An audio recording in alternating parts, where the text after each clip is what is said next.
అందరికీ నమస్కారం. 6.5 లక్షలతో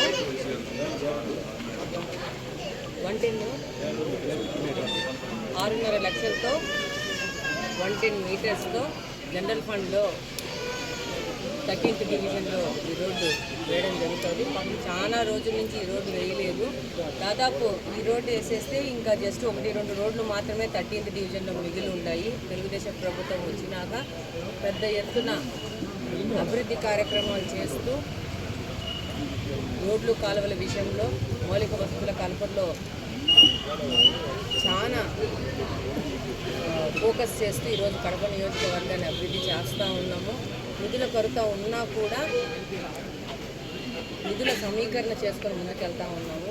రాబో కాలంలో స్పెషల్ ఫండ్స్ తీసుకొని వెళ్తున్నాము. పెద్ద ఎత్తున కూడా దాదాపు కడప చుట్టుపక్కల ప్రాంతాల్లో శివారు ప్రాంతాల్లో రోడ్లు చాలా అధ్వానమైన పరిస్థితులు ఉన్నాయి.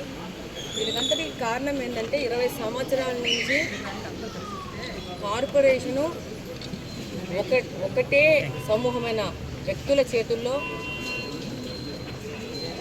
వాళ్ళ ఆధీనంలో ప్రబంధహస్తమైంది. దీనివల్ల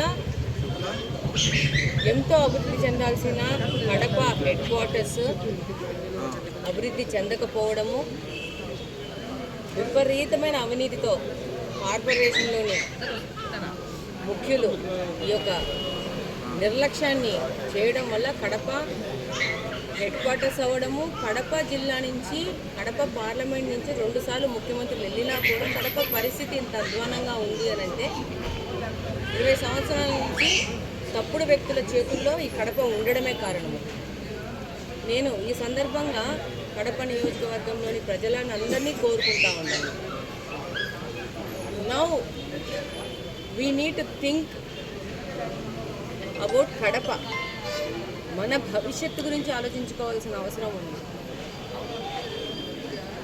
మన భవిష్యత్తు, మన కడప డెవలప్మెంట్ గురించి ఆలోచించుకొని రాబో కార్పొరేషన్ ఎన్నికల్లో ఒకటే కూటమి పార్టీకి సంబంధించిన వ్యక్తులను గెలిపించి కడప కార్పొరేషన్ని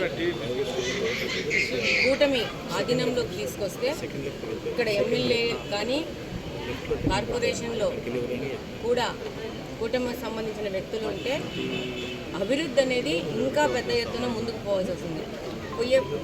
పోగలుగుతామని తెలియజేసుకుంటున్నాను. గత 20 నెలల నుంచి కూడా ఇంకా కార్పొరేషన్ ఆధీనంలో ఉండడం వల్ల అనేక ఒడిదుడులకు గురయ్యాం. ఇక్కడ తెలుగుదేశం ప్రభుత్వానికి తెలుగుదేశం ఎమ్మెల్యేని ఆశీర్వదించి మీరు తెచ్చినా కూడా కార్పొరేషన్ అనేది అదే అవినీతి పనుల చేతుల్లో ఉండడం వల్ల మనం ఏం చేయలేకపోయినాము. వాళ్ళు ఎక్కడ పడితే అక్కడ రోడ్లు లేని చోట్ల రోడ్లు వేయకోకుండా రోడ్ల మీద రోడ్లు వేసుకుంటూ వాళ్ళు చాలా అనెతికల్గా ఇన్ని రోజులు కార్పొరేషన్ నడిపినారు. ఇప్పుడు ఎక్కడెక్కడ రోడ్లు లేవు, ఎక్కడెక్కడ రోడ్లు లేని ఏరియాలలో ఫోకస్ చేసి అక్కడి నుంచి ప్రజల్లో తెచ్చిన గ్రీవెన్స్ని ఫస్ట్ ప్రయారిటీగా తీసుకుంటూ ముందుకెళ్తున్నాము. ఈ రోడ్డు కూడా పబ్లిక్ నుంచి వచ్చిన గ్రీవెన్సే. పబ్లిక్ దాదాపు 10-15 నెలల క్రితము గ్రీవెన్స్ తీసుకొని వచ్చి ఇక్కడ చిన్న రోడ్డు ఉంది, 1.10 మీటర్స్ రోడ్డు ఉంది, దీన్ని వెయ్యాలా, మాకు ఇబ్బందిగా ఉందని చెప్పి ఇలాంటి గ్రీవెన్స్ తీసుకొని వాటి ప్రయారిటీ వైజ్లో ఫైలింగ్ చేసుకొని ముందు వచ్చిన వాటిని ముందుగా పంపిస్తా చాలా ట్రాన్స్పరెంట్గా కడపలో పనిచేస్తూ ఉన్నాము. ఇది ప్రజలు గమనించాలా. ఇదే అవకాశాన్ని ఇంకా ఎక్కువ కాలం కొనసాగిస్తే కడపలో రోడ్డు లేని, కాలువ లేని ఏరియా లేకోకుండా పని చేయడానికి మేము ఎప్పుడు సిద్ధంగా ఉన్నాము. దానికి ప్రజలు కూడా ముందుకొచ్చి వాళ్ళు కూడా సిద్ధం ఉంటే ఇద్దరము కలిసి ఒక యునైట్గా పని చేయడానికి కడపలో మనల్ని, కడప ప్రజల్ని ఆపే శక్తి ఏది లేదని సందర్భంగా తెలియజేసుకుంటున్నాను. Thank you. వైఎస్ఆర్ కాలనీ దగ్గరలో ఊరకొండ మల్లికార్జున స్వామి స్విమ్మింగ్ పూలు మహిళలకు ప్రత్యేకంగా ఈరోజు స్విమ్మింగ్ పూల్ ఓపెనింగ్ జరిగింది. మా పార్టీ నాయకుడు బ్రహ్మాండంగా ఉంది స్విమ్మింగ్ పూల్. బాగా కడపలో ఎండలు కూడా అధికంగా ఉంటాయి. తప్పకుండా కడప నియోజకవర్గంలోని ప్రజలందరూ ముఖ్యంగా మహిళలు, పిల్లలు స్విమ్మింగ్ పూల్ యొక్క ఫెసిలిటీని వాడుకోవాలని కోరుకుంటూ ఉంటాను. అట్లనే నేను చెప్తా ఉన్నాను, safety precautions first, safety first compulsory.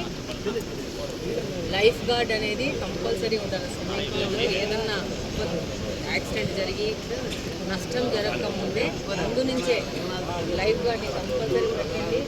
పిల్లోళ్ళు మహిళలు అంటే వాళ్ళు స్విమ్మింగ్లో నిష్ణాతులై ఉండరు కాబట్టి కంపల్సరీ ఏ విధమైన